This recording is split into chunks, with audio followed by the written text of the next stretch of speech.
అందరూ సెలబ్రిటీలను కలవాలని ఆరాటపడుతుంటారు. 'బాహుబలి', 'త్రిబుల్ ఆర్' కథా రచయిత విజేంద్ర ప్రసాద్ గారు, 'హ్యాపీ డేస్', 'ఆనంద్', 'లీడర్' చిత్ర దర్శకుడు శేఖర్ కమ్ముల గారు, వీరిద్దరూ మెచ్చే ప్లేస్ ఒకటుంది. వీరే కాదు, రాజకీయ నాయకులు, జర్నలిస్టులు, ఆర్టిస్టులు వీరందరూ మెచ్చే ఒక ప్లేస్ ఉంది. అదేంటో తెలుసా?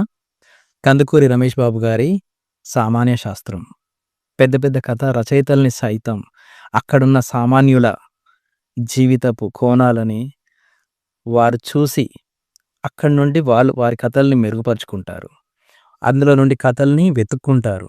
మనం రోజు చూసే మనుషుల్లో ఎంత గొప్ప సైన్స్ ఉందో ఎప్పుడైనా గమనించారా? సామాన్యుడి పాదముద్రలు వెతుక్కుంటూ వెళ్ళిన వ్యక్తి కందుకూరి రమేష్ బాబు గారు. ఆయన సృష్టించిన సామాన్య శాస్త్రం అంటే అదేదో ఫిజిక్స్, కెమిస్ట్రీ కాదు. అది మనుషుల జీవిత శాస్త్రం, జీవన శాస్త్రం. జర్నలిస్ట్‌గా, ఫోటోగ్రాఫర్‌గా ఆయన తీసిన చిత్రాల వెనుక ఒక తరం కథ ఉంది. సామాన్యుడికి దక్కాల్సిన గౌరవాన్ని తన లెన్స్ ద్వారా అక్షరీకరిస్తున్నారు కందుకూరి రమేష్ బాబు గారు. మనుషుల్ని ప్రేమించడం, వారి పనిని గౌరవించడమే శాస్త్రం.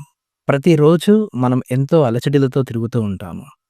కానీ ఎప్పుడైనా ఆలోచించామా? నిజంగా ఒక క్షణం ఆగి ఒక ఫోటోని ఒక 10 సెకండ్లైనా ఆస్వాదించాలి అని ఎప్పుడైనా అనుకున్నారా? మనకు వీలైతే కాఫీ షాప్‌లకెళ్తాము, టైమ్ పాస్ కోసం ఇంకెక్కడికైనా వెళ్తాం కావచ్చు. కానీ సామాన్యుడిని కనెక్ట్ చేసే వారధియే ఈ సామాన్య శాస్త్రం. మీకు వీలైతే ఈ వారాంతరాల్లో లేదా ఎప్పుడైనా కాల్ చేసి వెళ్ళొచ్చు.